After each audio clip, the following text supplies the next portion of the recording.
I'm Chelsea Ewan. I'm one of the advisors in Student Services. Welcome to the Student Life panel. Thank you all so much for coming, and congratulations to everybody for getting into Berkeley. That's amazing. We know you have a big decision ahead of you, and we want to give you access to several students. So I want to thank our panelists for being here. They're all third-year students, or 3Ls, as you will hear in the parlance. Before I turn it over to them, I just want to let you know the Student Services Office is here. If you have any questions, either as you're making your decision before you start or your time at Berkeley, we work with students on academic and personal advising, counseling. We're a really good first stop if you're not sure where to go with your question. Either we can help you or we can direct you to people that do help you. We have 4 advisors, including myself and Hannah. And we were all practicing attorneys before we came to Berkeley Law, and we're all underneath the Dean of Students, Annie Kirshen, also used to be a practicing attorney.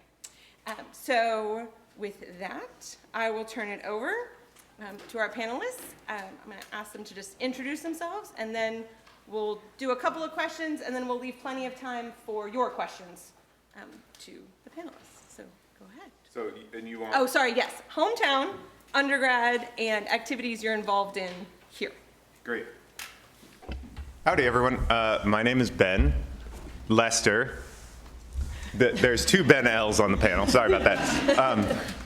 I grew up in Pasadena, California, but I moved out here from Lander, Wyoming, where I'd been living for a few years. I graduated from UC Santa Cruz with a degree in ecology and evolution back in 2006. And in the law school, I'm involved in the Older and Wiser Law Students Association, the OWLS, Ecology Law Quarterly, and parenting. Hi, everyone. My name is Gabby Sorelli, also a 3L. Thank you so much for coming. Really great to see kind of the next waves of students come in as we are on our way out, unfortunately. My hometown is about 10 to 15 minutes away, right through the Caldecott Tunnel, on the right, first exit, little town called Moraga, California. I stayed in California for my undergrad. I went to UCLA, graduated with a degree in sociology, a history minor. I'm pretty sure if I'm remembering correctly, it was 2018 when I graduated. As far as student activities and groups that I'm involved in, the 3 main ones are the Native American Law Students Association, also known as NALSA, big into pro bono, really did a lot with the Food Justice Project, one of our SLIPs, student-led pro bono projects the first 2 years, general member my 1L year, and then ended up leading it, a section of it, my 2L year. And then I also do another pro bono project outside of Berkeley, but facilitated through the pro bono office. It's called lawhelpca.org, and I get to be the chatbot online and help Californians get access to legal services, legal organizations, and I've really loved my time here. Hi, everyone. I'm Devanshi. I am from the Bay Area originally, San Jose, so about an hour away. I went to Stanford for undergrad and graduated in 2014. And prior to law school, I spent a lot of time working, and most recently I was a journalist, and so I came to law school from that background. That background sort of informed one of the activities that I'm really involved in here at the law school, which was I helped start an organization called Mass Media at Berkeley Law that's focused on the intersection of journalism, media, and the law, and interesting like public advocacy work through that. In addition, I also am part of the Law Review, and I'm also a parent, so that also takes up a lot of my time. Hi everyone, welcome to Berkeley. My name is Gabriela Lanzas. I'm from Nicaragua and I moved to the US for undergrad. I went to Emory University in Atlanta and I majored in environmental science and sociology. In my first year here, I was involved in a SLIP, the International Refugee Assistance Program. Thank you. And then I led that SLIP my second year. I'm also part with Ben of the Ecology Law Quarterly. I'm also part of Alianza, which is an affinity group for Latino students, and I think that's been a highlight of my experience at Berkeley. And something a little different, I was also an ASOL fellow. I'm interested in international law, and through that fellowship, Berkeley Law pays for you to go to DC for a week and attend a conference and connect with people in the international field. Hi, everyone. My name's Eva. I grew up in Walla Walla, Washington, which is like closer to Idaho than Seattle. I went to the University of Washington in Seattle, graduated in 2013. And while in law school, I did a couple of slips my 1L year. I did the Environmental Conservation Outreach slip, and then the East Bay Dreamers Project slip, which helps like with DACA applications. And then I also have been a member of Ecology Law Quarterly since 1L. I've been on its board, both 2L, and then I'm a senior board member this year. And then the other activity that I did in law school was moot court. So I competed on moot court competition in my 2L year. That's on. Okay, thanks. Hi, good morning, and congratulations again. My name is Ben Lezebnik. I'm from Los Angeles, so you have another Ben L from greater Los Angeles area.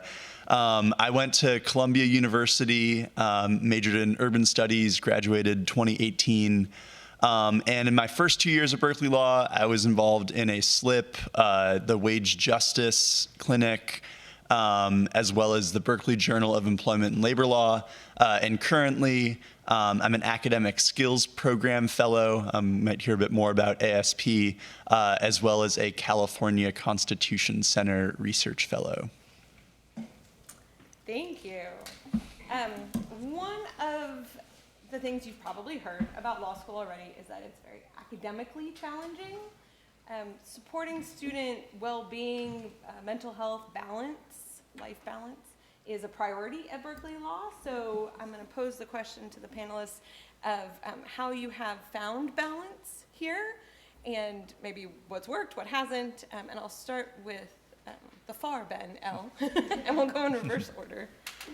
Yeah, sure. The first thing I'd point out, so I listed like 4 activities. I wasn't doing all of those at the same time. The ones that I am no longer actively a part of, it's not because I disliked them, but I wanted to find that balance and make sure I wasn't just sort of like adding more and more and more on. And I think the culture here, and it's certainly talking to like peers in years above you, talking to a lot of the advisors and staff, faculty, you can get advice for like your personal situation, how to find that balance. I guess the other thing that I didn't mention in the earlier like intro is I love running. I'm actually going to get on a plane to do the LA Marathon this weekend in a few hours. And that's like an activity I picked up the second semester 1L. I got back into it.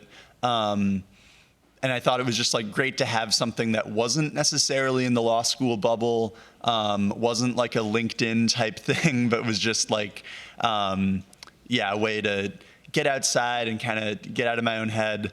And I feel like a lot of my friends and people I know here, they have their own version of that, whether that's being a huge fan of like movies and TV and staying caught up with that, whether that's, I know like dancers and musicians and artists. And I feel like a lot of people have found ways to have their outside passions and hobbies sometimes cross over into law school activities, sometimes as a totally separate thing. But I think that type of balance and making sure you're kind of maintaining the time and space to, whether it's a really serious, hobby or activity, or just like a very kind of casual interest or anything in between. I've seen a lot of people find balance that way and not feel like their whole sort of identity and all their time and effort has to only be in this building. Yeah, I think I might echo a lot of what Ben just said. I think the first thing that I did that was good is that I didn't do too much. You cannot do it all. Like, it's truly impossible.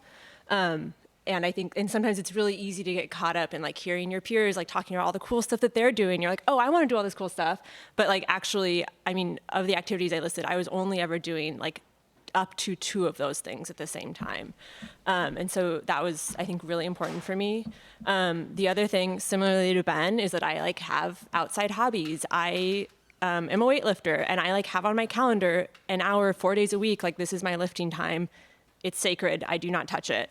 And like pretty much every weekend, like I try to take my dog out for hikes in the East Bay, like every Saturday morning. And so it's like building in those times where I'm like, I'm not thinking about school at all. I also have like a pretty hard cutoff at like 8 p.m. Like I do not work after 8 p.m. And that has been really, really valuable for my mental health so that I can like actually sleep and function. And like nothing is ever so important that it's worth like staying up crazy late. Yeah, I agree. I think the key to balance is knowing what works for you. I think the best advice I got early on in law school is that you got so far. You're in Berkeley Law, and you're probably in admitted to other great schools as well. So you're doing something right, and whatever has been working for you is likely going to work for you during law school. That said, I think what works for me every semester is a bit different. I think at the start it's like run or exercise, and I was like, I don't want to exercise. Sometimes like just if what works for you is watching like The Big Bang Theory, like that works. Then there's other little things for me balanced, like one thing I draw the line in is with food. I'm not gonna eat a bag of chips for lunch. Never, ever. Like, and I draw the line with like, am I reading during lunch, right? Just like this 1 hour that I take seriously, and it's something that it's not gonna move like your weightlifting hour in the calendar. And also to reframe my thought process of when I'm doing something I enjoy, whether it's going out with friends or exercising or watching a show, it's going to help me be more productive, right? It's not like I'm sacrificing study time. I'm helping myself be more productive when I do study. And having that frame of mind was very helpful. It's like I'm helping myself when I do study.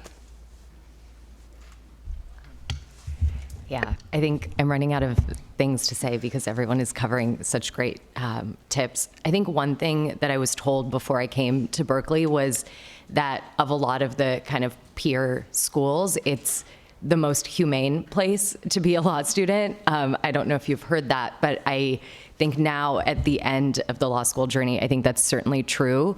And the thing that makes that really possible is the people. And so one way I've really maintained balance, so to speak, is to have a good social life. I didn't think I would end up making as close friends during law school as I have ended up making, and it's been a really, really pleasant surprise. And so whether it's like just spending time outside of school with people that you meet, people here I have found to be generally very social, very down to like explore different parts of the Bay Area, do different activities, and actually spend time not thinking or talking about school when you are in the company of those people, whether they're law students or otherwise. So having a kind of social group, I think, has been very helpful for me. Both law students and non-law students who will kind of keep you in check when there is the impulse to make being a law student kind of your whole personality or your whole deal. Being around people for whom that's also either the case or not is certainly very helpful. So that's, and I think the Bay Area, just given the way it is, you will meet a lot of other people who aren't Berkeley law students. And so I think really taking advantage of that and getting out and doing things, seeing shows or just taking advantage of being here will also help restore balance because there is a world out there outside the law school. And I think people here are very receptive to exploring that with you.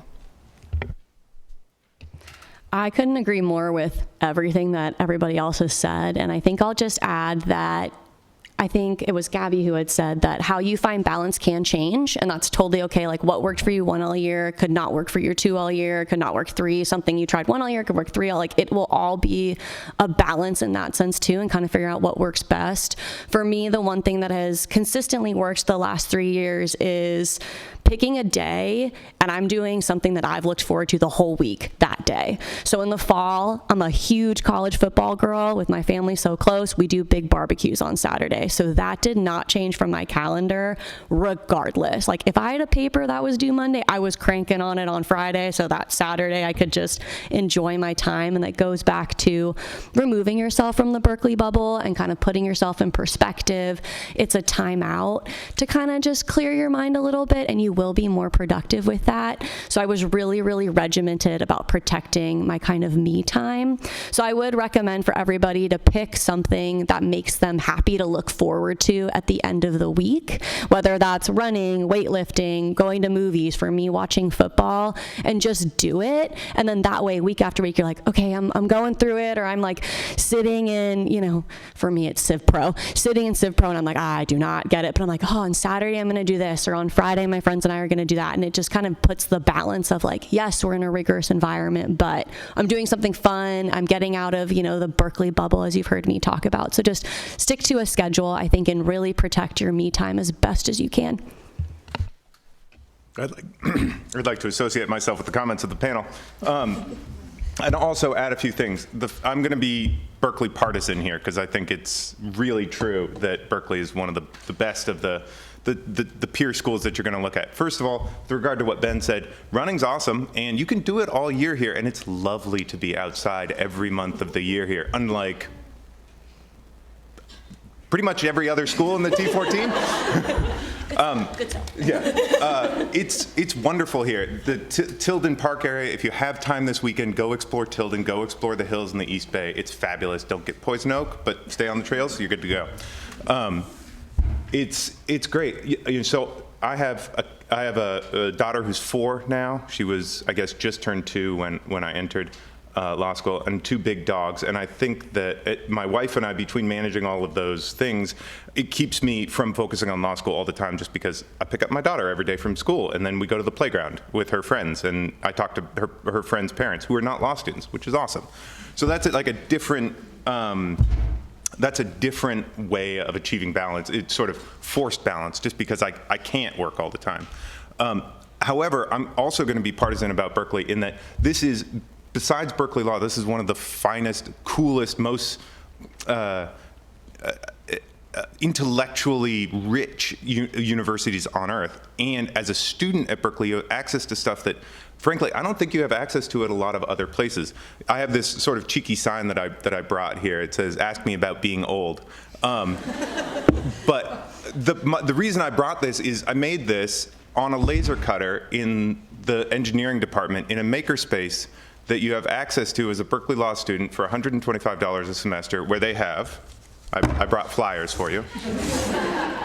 They have, where's the list of tools? Hold on, where'd it go? This panel is co-sponsored. Yeah, they have water jet cutter, CNC mills, they have full metal shop, full wood shop, 3D printers. The guy, and they'll teach you how to use it all, which is amazing. For $125 a semester, you get access to stuff which would cost you thousands or tens of thousands of dollars to use any other time. So it's awesome. And there are people there who will teach you how to use it. And as a Berkeley student, you have free access to all of the computer programs that you need to use all these things for while you're in law school. And I cannot tell you how great it is to be done talking about Civ Pro or contract or evidence and be like, ooh, maybe I'll build a cool wooden box for my bike so that I can, and then go do it. And it's awesome. So that's what I'd say about Berkeley. Thank you, everybody. We're going to do one more question to the panel, and then I'll open it up for student questions. So we're going to start with the assumption that there are challenges you're going to face, either while you're in law school, wherever you end up going, either within the school, external stressors, that sort of thing. So I'm going to pose the question to the panel. We'll start with Devanshi of what resources have you used during your time here at Berkeley Law that were helpful? So I am like a notorious ask for help person. So every semester I make it a habit to meet with student services. Dean Hershen and I get along great. So I meet with her at least once a semester as I'm like thinking about course planning or thinking about like, oh, I'm weighing these two different classes. You know, what do you think? You know, how do I balance a good course load that makes sense for me given the types of classes that I feel like I succeed in or that are tailored to my interests? So I meet with her at least once a semester. She's probably sick of me, but I like to pretend we are friends. So that's one resource. I think student services in general, like, yeah, I'm a big fan. The CDO also, I just having had no legal experience prior to law school and wanting to kind of figure out how to navigate the job space and like maintain options, I have met with the CDO and have found all of the different counselors at the CDO to be incredibly accessible and incredibly invested in your success. So whether that's, you know, as you're applying for 1L summer internships during your 1L year and sending your resume over, and they'll help you kind of make your resume into something compelling for a legal audience, and help you kind of tailor your cover letters and figure out the right timing to apply to things. Throughout, I think CDO has also been really helpful as I think about also like what markets do you want to practice in? What are the different firms that are playing in this market? Like all of those questions, CDO is incredibly helpful. And then the last I would say is I found professors to be really, really accessible here. I made it a habit 1L year and from then on forward to go to office hours. And sometimes I would have a question about the subject, whether that was CivPro or contracts or whatever, like, okay, I can't wrap my head around this one thing. Or sometimes, you don't have a question, but you might just kind of absorb through osmosis the questions that other people have during office hours. And so I think professors are very amenable to if they hold open office hours and people come in with questions. And if you say, I don't have a specific question, I'm just sort of here to kind of understand and, absorb through other people's questions, they're incredibly amenable to that. And building relationships with professors here is very, very possible. Those professor relationships end up turning into, like, you could do research with a professor later, or you could have a professor supervise a piece of writing that you're doing. And those are both things that I've done that have come out of just regular attendance at office hours and just getting to know your professors as people. So all three of those resources are things that I've taken advantage of and have really enjoyed here. Let's go to the right. I couldn't agree more, and I would just add too, they have virtual drop-in hours, all of those services, so you can call on your phone and talk with someone. There was one time I was interviewing and had finished the interview, and I didn't really know what next steps were. The employer was doing something with like my offer, so I called the career development office really quick, and they were able to kind of, one, calm me down, which is very important in law school, but two, kind of help me through that. So they're super accessible.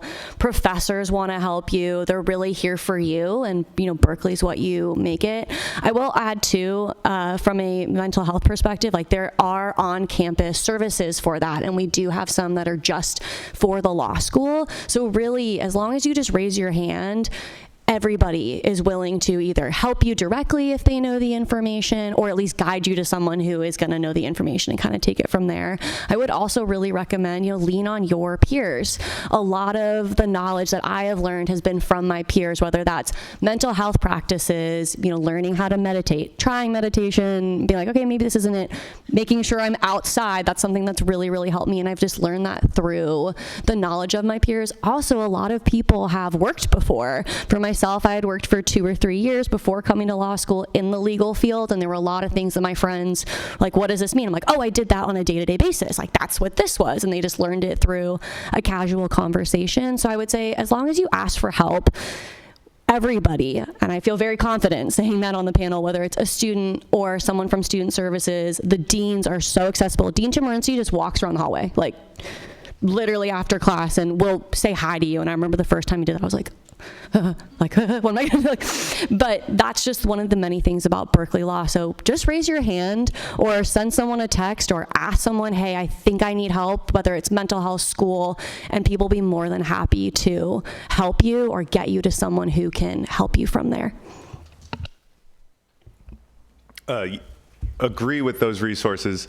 I'll also add just one thing that I forgot to say in the last thing in terms of achieving balance is I did absolutely no extracurriculars my 1L year. I just did classes, and that was a great decision for me. And sometimes the best way to use resources, be that experiential learning opportunities or whatever, is to not use them and just be comfortable with focusing on one thing, and that's totally fine. In addition to the CDO and the student services folks, one thing I did do 1L year was I didn't know what I wanted to do as a lawyer when I got to law school, so I just tried to make it a once a month kind of thing to cold call or cold email a practitioner that I thought I might be interested in their field and chat with them. Like, for instance, I called the general counsel of the Port of Oakland and was like, what do you do?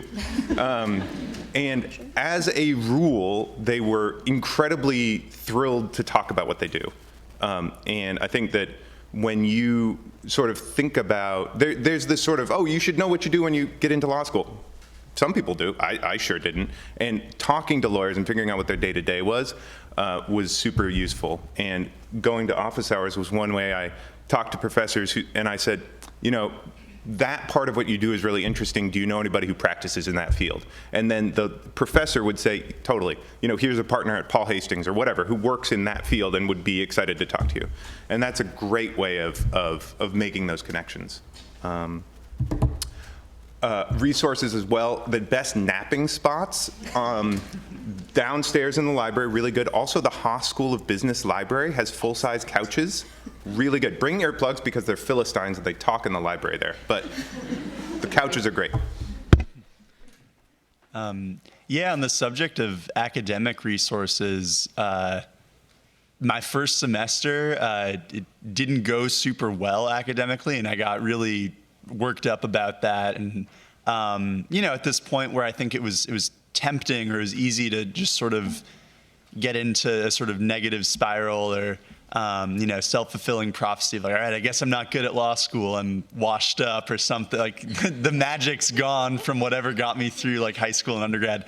But, you know, a couple things that were really helpful. One was meeting with the professors from those classes in the first semester.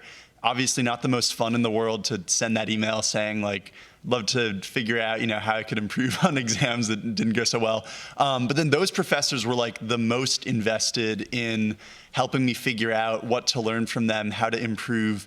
And the ethos, the message I got over and over and over again was this idea that law school, these are skills and ideas that you can build on and practice and improve, and it's not this sort of sorting that happens where you're either good at it or you're not. And hearing that message and getting, you know, really specific strategies and feedback from the professors who have been teaching these first-year courses for many, many years in most cases, that meant a lot, and I learned a lot that I still use to this day. The other thing, you know, I mentioned the academic skills programs. These are optional weekly sessions for first-year students where it's actually your peers leading them, sharing their own tips, strategies, advice, and that's academic, but that can also be, you know, choosing extracurriculars, navigating the internship and job search, work-life, school balance, you know, the best affordable grocery stores and restaurants in Berkeley. Like it's, you know, it's a whole range of advice.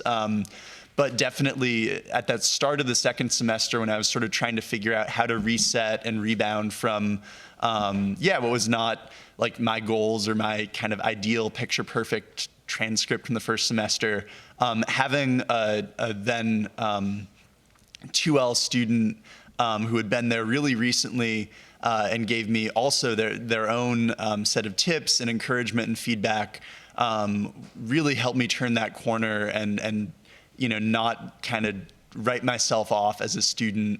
And I actually now, I get to play that role for other people as an ASP fellow.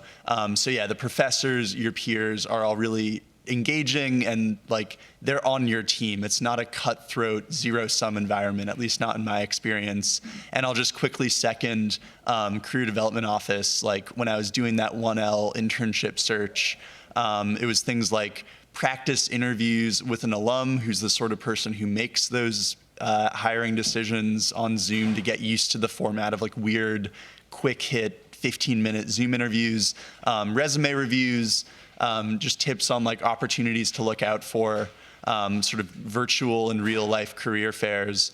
So yeah, with all these things, there's a lot of resources, and just the overall environment is people who want to see each other succeed, not people who want to like one up or compete with each other.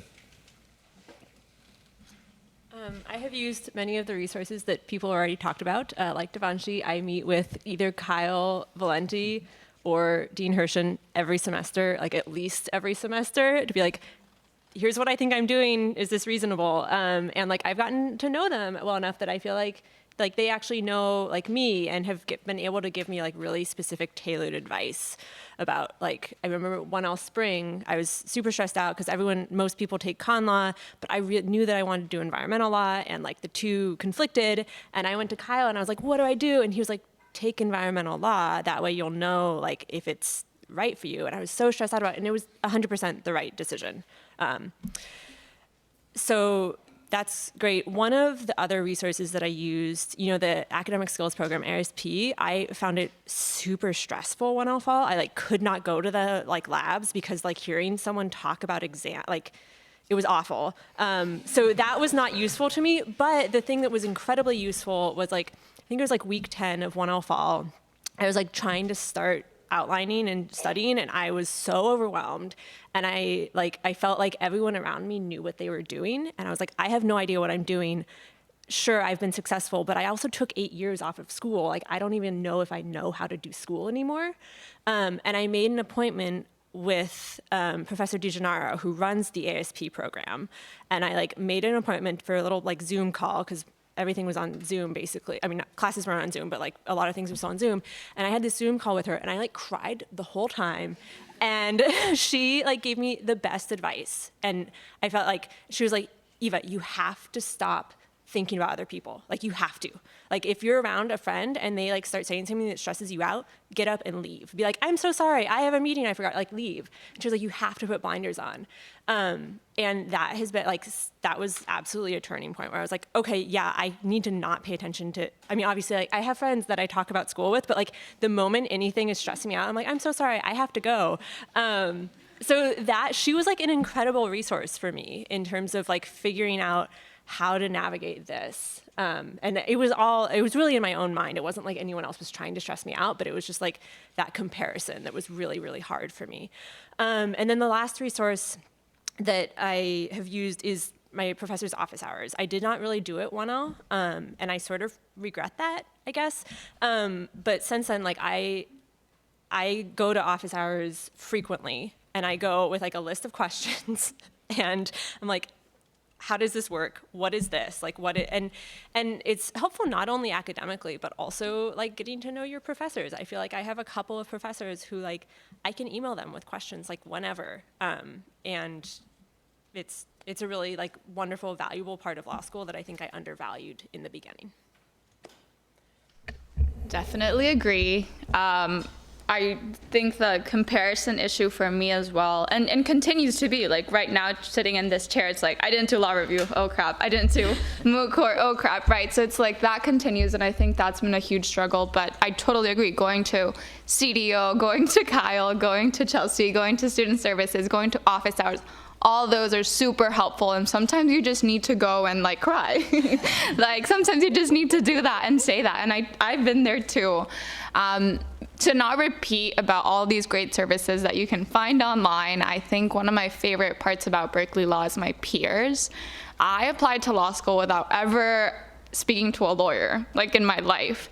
I decided I wanted to be a lawyer in like 5th grade, and I didn't have any lawyers in my life, had not spoken to a lawyer. I had a lot of really dumb questions. Like, it's like, what is litigation? What is right? Like those questions. And you can go to all of these systems that are in place to help you in structure, but also the lesser structures. For example, in my affinity group, I was given mentors all over the place. I have so many mentors. Like, I tell my mom, it's like, well, this is my mentor for Alianza. This is my mentor for a big partner in a big law firm. This is my mentor if I want to do public law. This is my mentor for this and that. And that also means that I now have a lot of mentees. I love Berkeley because everyone is so passionate about something. Everyone cares about something. And like, if you just chat amongst yourself, I'm sure someone's super interested in abortion law and tribal rights, in just every area of the law, someone's passionate about that. And when you have this feeling of like insecurity, and then you get to speak to someone about something you're passionate about, and they get to tell you about what they're passionate about and how they've achieved that, or how they're going to achieve that, there you have a structure to help you. Agree also with Ben, like, reach out to anyone, and that includes people in your class. Like, I've reached out to partners, and I've reached out to people in very powerful positions that I never thought would get replies. But also last week, someone reached out to me, and he's one of my peers, and he's just interested in the type of law that I want to practice. And neither of us have achieved anything in that area of the law. He was like, I want to figure this out with you because I'm interested in this jurisdiction, and no one else is going to this jurisdiction but you. Can we figure it out together? And that means that if they do find a resource in Berkeley Law, whether it be student services or CDO, or they know this partner, like we exchanged a partner we knew in Mexico, they're like, I'm interested. So it's like, rely on your peers, and when you get to class, chat with the person next to you. I didn't do that in undergrad at all. At Emory University, no one, like, we sat down and we just like waited for the professor. At Berkeley, you sit down and people next to you introduce yourself.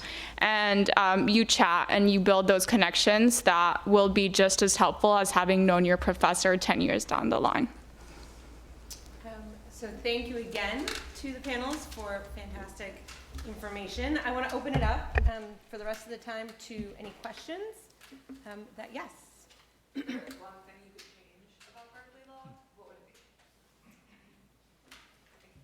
Change to improve, change because you're like, the pies here suck. I don't know if I would necessarily change it, but there's so much you can do here. And I'm sure as you guys sitting through all things, you're like, oh my gosh, like there's so many programs, there's slips, there's blasts. I'm probably throwing out acronyms you guys don't know yet. That's okay, don't panic. There's so much stuff you can do. There's classes, there's meditation classes, doctrinal classes. Like, I think that's been the hard part for me is I've only been here for 3 years and I'm like, oh, I really wanted to take wine law, but it just didn't fit, which I know is like not the greatest example, but there are fun classes like that. And the other, yeah, or there's video game law. There's so many things, and you're like, how could this not fit? I only have 16 units. 16 units is a lot. I know for undergrad, you're like, that's nothing. 16 units is a lot, but there's a cap on that. So that's the hard part. I would say, too, kind of adding on to that, you can really do whatever you want here. And what I mean by that is, like, you get a professor behind you, a dean, one of the services offices, and you're like, hey, I want to start a slip. They're like, great. What do you need me to do to help you get that? Which is so great. But then you're like, oh, I can really make this my own experience, which is great, but that's a little bit overwhelming. So is it necessarily a con, a hard con? No. Is it a solid pro? Yes, but it's a little bit of that gray area of like, oh, this is great, but help kind of type of thing. We're a bit far from a lot of the really good food in Berkeley and North Oakland. It's like a long walk or short bus. There's places that are perfectly good for quick lunch or whatever nearby, but like there are other parts of the campus that are probably closer to a ton of the options. I don't know if it's a pro or a con, and I think something that makes Berkeley unique is our grading system here. With the P, H, and HH. And quick primer, if folks don't know, in 1L classes, the curve is very strict. 60% of the class gets a P, 30% of the class gets an H for honors, and 10% of the class gets an HH for high honors. And P is for pass. P is for pass. As we say here, Ps get JDs. Like, It's a motto. It's like, it's true, it's awesome. Great careers have been launched with nothing but Berkeley Ps. Like, there is no problem. And I think for somebody like me, I've been out of school for a long time. I forgot I was really competitive. Like, I kind of forgot that I was academically competitive. And the idea that I could do better than the median, that is, I could be in the top half of the class and still get a P, was like, that was like a little bit of a weird feeling for me. Again, it doesn't matter at all. You're going to get a great job. You're here. Congratulations. Like, that's all you need to do. And it was just a little bit weird for me to have that kind of different grading rubric than I was used to. At the same time, it takes a lot of the pressure off, right? It makes it so that if you're anywhere in that 60%, you've got a P, and that's it, and you've passed. Awesome. So again, it's not a pro, it's not necessarily a con, it is something that is different. I will say, I think the grading system is a pro. 100%. Anyhow, happy to talk more about that later. I've thought about it too much. Okay, there's a door that broke like a year and a half ago. Like, no joke. Anyhow, I don't know if another law school would have fixed it already. So this is something, if you end up coming to Berkeley Law, you're going to hear a lot. Main campus. It's out of our hands. I think because like Berkeley is a public school and it is like a bigger school, it's like there can sometimes be bureaucracy. Sometimes like there aren't, like they wouldn't pay my BART fare to go to my moot court competition in San Francisco. Main campus. Still haven't actually, no, actually it was like a big policy. Anyhow, they're all things that like, but like to like actually be real, it's like there are sometimes, I think, a few things that like you might not get here that you could potentially get at like a fancy private, better funded school. For me, I really like that it's a public school, and none of those things have been actual barriers in my time here. Like they're all annoying, silly things. You're like, why isn't that fixed? You're going to come back one year for alumni weekend. You're going to be like, what a beautiful door. Looks just like the door next to it, finally. Yeah. Any other questions? Yeah. About the grading system, can you talk about if that's translated into like employment? Like, how does it affect it? Like, how does that work? Do you have to like know how Berkeley works inherently? I can say, I think one thing is like a lot of employers do know, but then also the fact that a lot of them don't know works to your advantage because they don't know exactly how many students were in your class and how many students, like what that grade distribution was. And so as long as you are compelling outside of your grades, I think that has made more of a difference in the employment context. And I actually think like, intuitively, just having gone through traditional education, a lot of us know what an A is, what a B is, what a C is. Most employers, when they're rifling through resumes and transcripts, they don't really know how to like a lot of them, I would say, don't know how to make sense of the P, H, H, H. And that's great because then you get to be you and you're not your grades. And so I've actually found that to be an advantage in looking at employment. And then those who know and have like certain grade cutoffs will, and that falls one way or another. But I think the fact that it is kind of a foreign system to a lot of people is a big pro. And the transcript does have, like on the last page, it has a little like key for anyone to explain what they basically mean. I think employers, especially in the Bay Area, know. I also think sometimes having the double H's is good because some schools who do have HP don't have double H's. And so people see that and they're like, ooh, that's fancy. Two additional points on that. The first one is that unlike other careers, different areas of the law really have different views of grades. A lot of particularly public interest employers simply do not care about grades. Like 100% don't care and would much rather see your passion for a specific area. Maybe, and some law firms the same. There are a few fields, if you want to clerk at the Supreme Court, if you want to be a law professor, those are areas where grades matter more. Not only, but they matter more. And there was another point, but I can't remember it, so ask me later. Here, we'll see if there's any other time for some more questions. Yeah. Are any of the panelists involved in clubs on main campus? I've worked a little bit with them through the Food Justice Project. We work with the Basic Needs Center, which services the whole campus. So we were involved there. But that being said, like I have had clubs reach out to me through affinity organizations, like wanting mentorship and whatnot. So it isn't, at least for me personally, as big of a part of my Berkeley Law experience. But that being said, you can definitely, it's a very short walk down and people will totally want you to be involved. And the great thing is too, is like you can go online and there's so many clubs here and they're not discriminatory. It's not like, oh, it's only the Haas, the business school, it's only Haas students. They're like, oh no, great, come in. As law students, we can also take classes in other sections of campus. It might not count towards your degree, little asterisk towards that, but like I took classes at Haas and they're like, oh, you should come to this networking event with the blah, blah, blah group. Like, would you like to join? And I was like, sure. So if you want to, you definitely can. You just have to be a little bit more assertive in that. Yeah, not exactly a typical campus club, but as a student worker, I'm in United Auto Workers 2865. You may have heard we had a big strike all across the state of California, UC system, and we won a lot. So that was a very much a campus-wide, UC-wide effort from students of all walks of life. So I got to meet a lot of people from different schools and backgrounds in that. Just the other point is actually on grades, I remembered it. It's actually a violation of the honor code to put your academic, if you get, let's say, top 10% of your class for a given year, it's actually a violation of Berkeley's honor code to put that on a resume unless it's for a clerkship or academic position, which is awesome. We don't rank students. Your GPA, there's no GPA, and what that means is when you are applying for jobs, you're not being compared to other students at Berkeley. It's not like another student would be 15th in their class and you're 25th. Ooh, not as good. You graduated Berkeley. That's it. Any other questions? Yeah. Are there any study strategies that have you developed over the years that you wish the U.S. would help to help tackle adapting to the workload?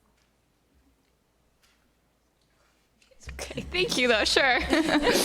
I think the answer to that is also what works for you. I think when I started law school, one of my many mentors said, law school is not designed for you to read everything. And I was like, in undergrad, I read everything. I'm going to read everything in law school.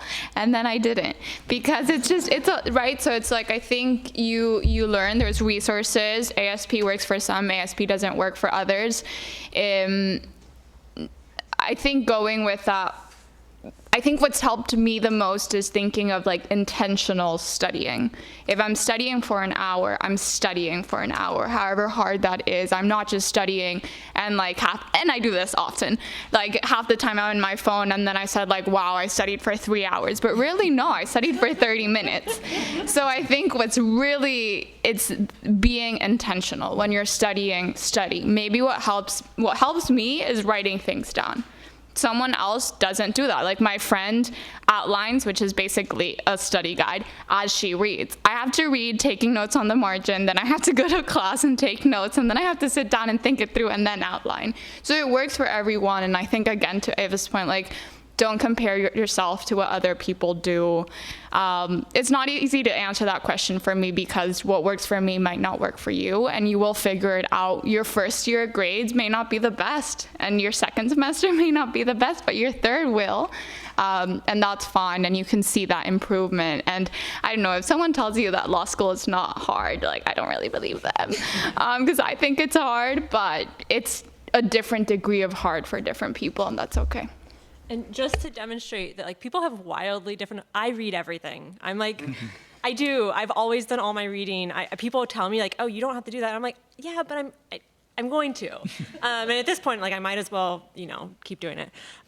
So just to demonstrate, and I think that was another part of my conversation with Professor DeGennaro. She was like, okay, so what if someone's outlining at the end of every week or something, it doesn't matter what you're doing as long as you're actually deeply engaging with the materials.